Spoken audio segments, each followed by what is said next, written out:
萬。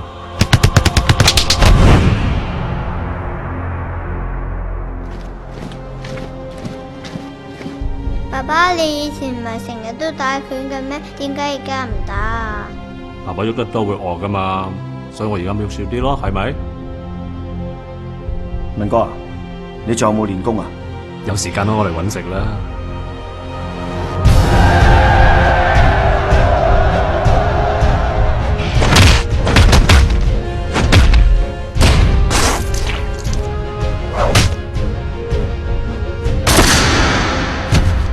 點解要開槍啊？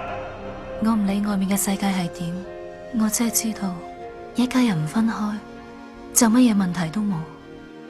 而家時勢唔好，你係咪好應該做翻啲嘢？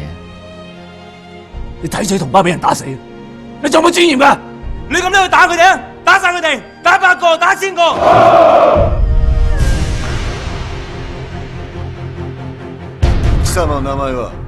我只不過係一個中國人。